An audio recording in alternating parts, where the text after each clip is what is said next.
À propos du sceau du Saint-Esprit, j'affirme qu'il n'y a pas de chrétiens. Il n'y a que des preuves de chrétiens.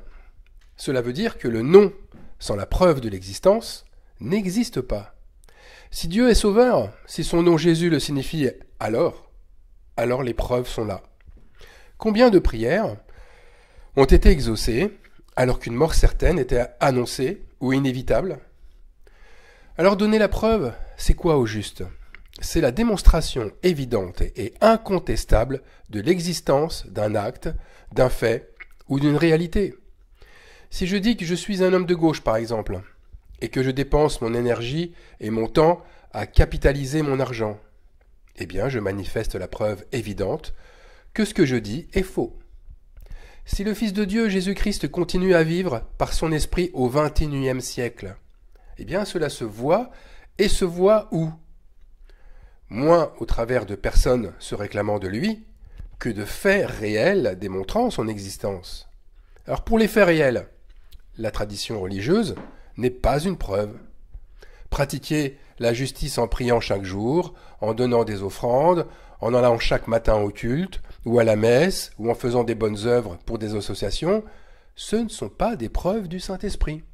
Par contre, pardonner à ses ennemis, accepter l'injustice, souffrir de l'opprobre sans broncher, renoncer à soi-même, sacrifier son temps, son énergie, c'est bien pour les démunis.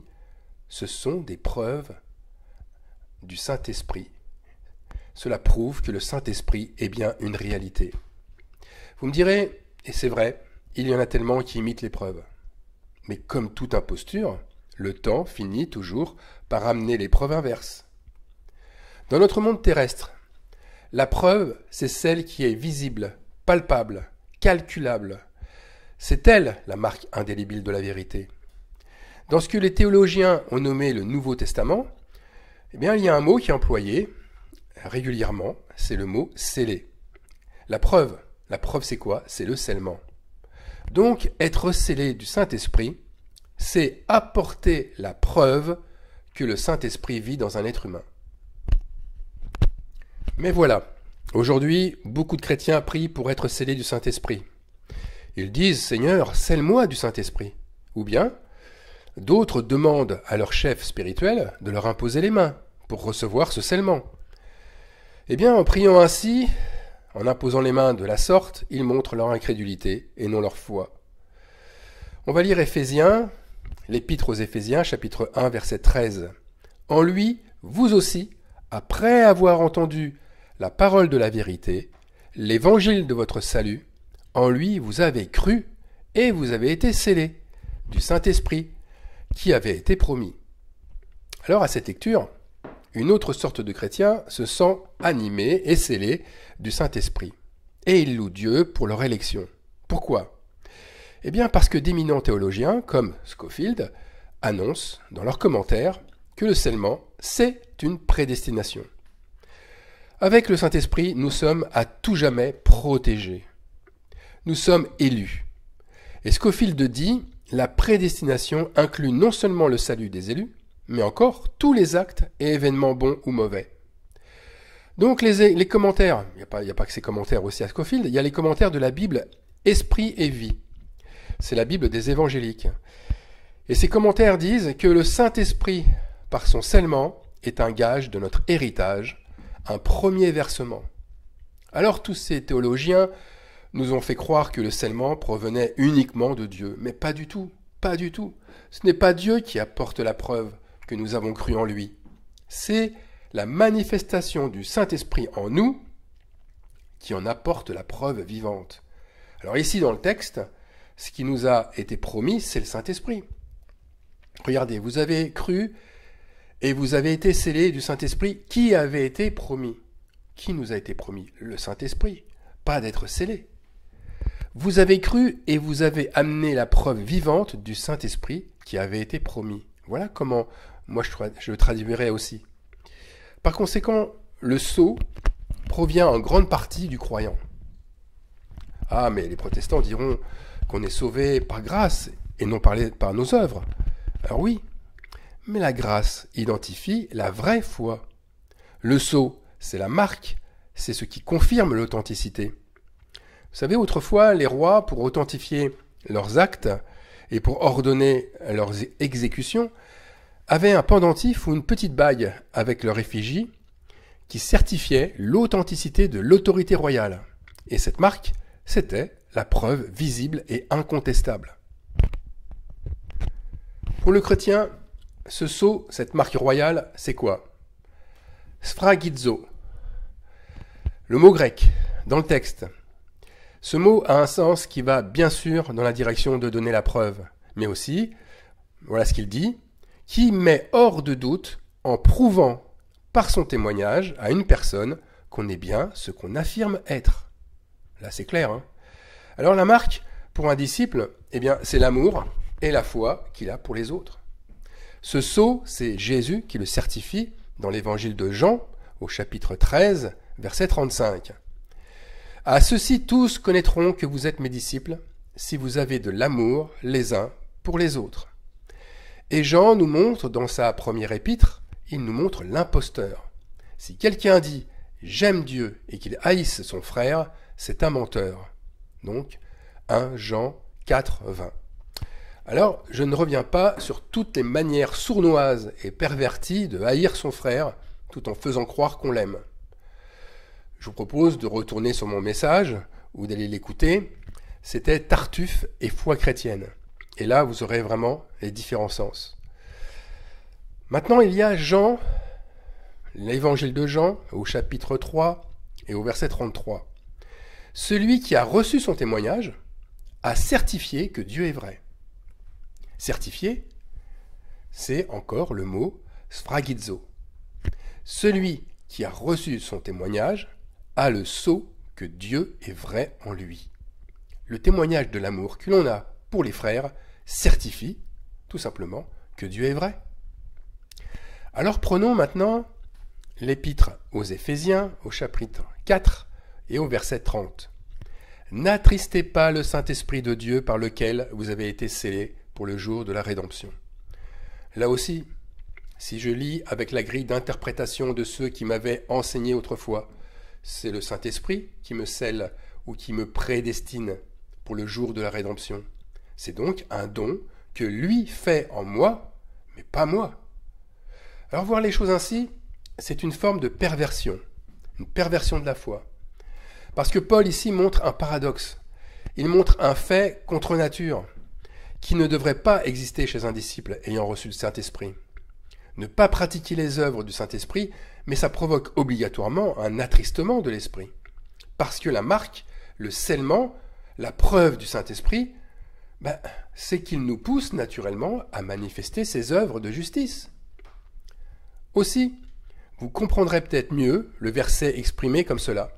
« N'attristez pas le Saint-Esprit de Dieu, car vous êtes la preuve vivante que sa rédemption existe. » Donc, si je manifeste les preuves de son amour, c'est pour montrer sa rédemption.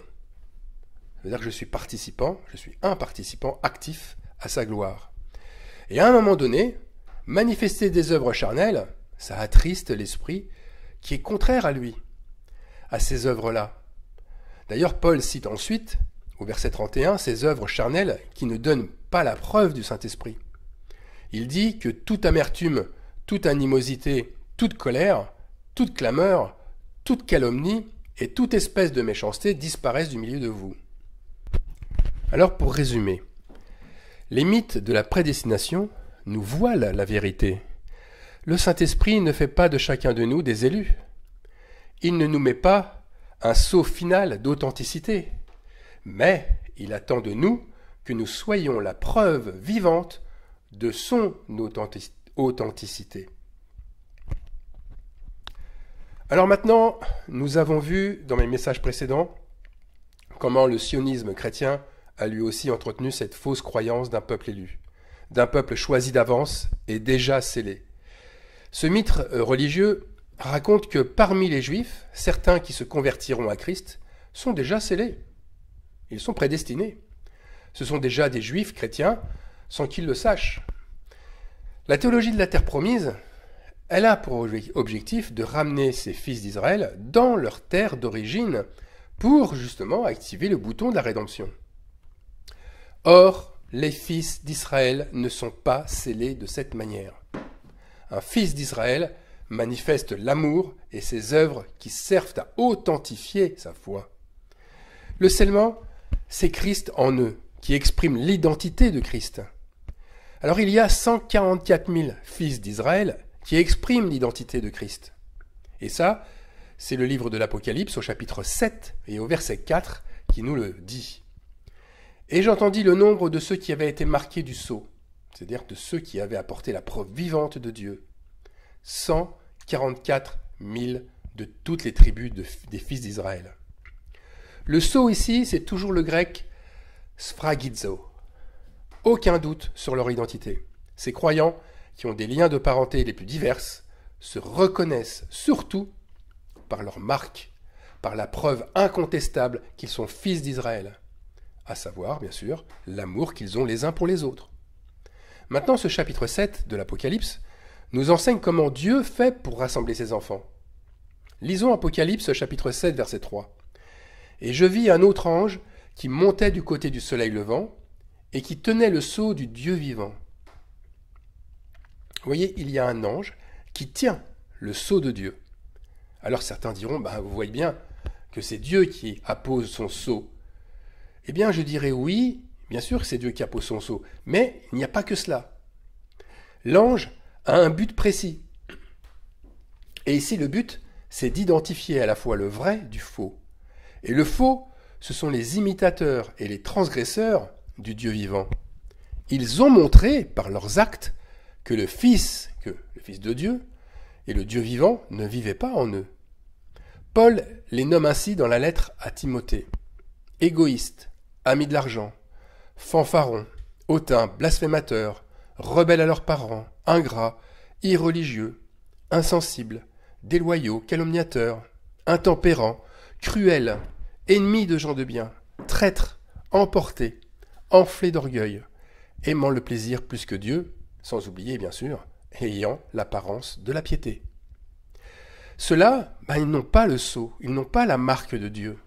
Les vrais, ce sont ceux qui n'ont pas simplement l'apparence de la piété, mais ceux qui manifestent réellement la preuve du Dieu vivant, la preuve que Dieu est vivant. Ils ont l'amour véritable en eux. Oui, mais surtout, cet amour qui se voit à travers les mots, à travers les actes, à travers les événements de la vie. Maintenant, pourquoi cette marque, cette preuve est si importante? Comme je vous l'ai dit, c'est important pour identifier les vrais croyants des imitateurs, mais pas seulement. Lisons le verset 3. Et l'ange dit « Ne faites point de mal à la terre, ni à la mer, ni aux arbres, jusqu'à ce que nous ayons marqué du sceau le front des serviteurs de notre Dieu. » Ici, la tribulation, l'épreuve est très forte, et elle va toucher l'être humain, mais aussi tout son environnement naturel. Or, il s'exerce aussi la patience de Dieu, qui retient son courroux, parce qu'il attend que ceux qui attristent l'esprit ne le fassent plus, qu'ils s'en repentent et qu'ils montrent les preuves qu'ils sont comme Dieu, les preuves qu'ils sont bien serviteurs de Dieu. Alors Dieu attend, il attend de voir la manifestation de son Saint-Esprit parmi ceux qui ont reçu le Saint-Esprit. Et ceux qui l'ont reçu doivent en apporter la preuve vivante pour être protégés. Dieu n'attend pas spécialement des miracles de leur part, mais simplement une foi et un amour véritable, profond. Un amour non pas ressenti, mais manifesté. En un mot, Dieu attend de compter ses agneaux, c'est-à-dire ceux qui ont le caractère vivant de l'agneau. Mais ce moment ne vient pas juste après la première repentance. Ce moment correspond à ce chapitre 7, à ce chiffre 7 qui est l'aboutissement d'un temps de sacrifice et de foi. Il est indispensable qu'à un moment donné, notre témoignage ait la couleur et l'odeur du Saint-Esprit.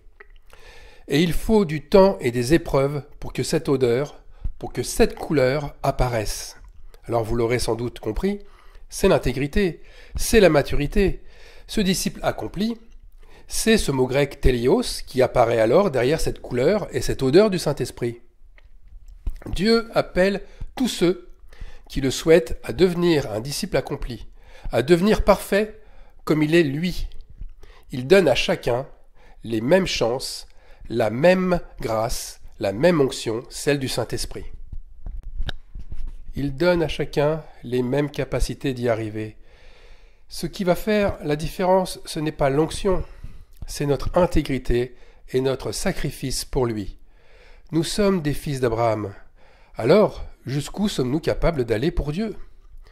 Quand nous montrons la preuve que notre sacrifice est parfait, alors nous sommes scellés du Saint-Esprit. Notre protection divine est bien réelle. Cette marque spirituelle apparaît alors sur notre front, sur un front qui est bas, qui montre l'humilité, et non sur un front qui est haut, qui associe l'arrogance.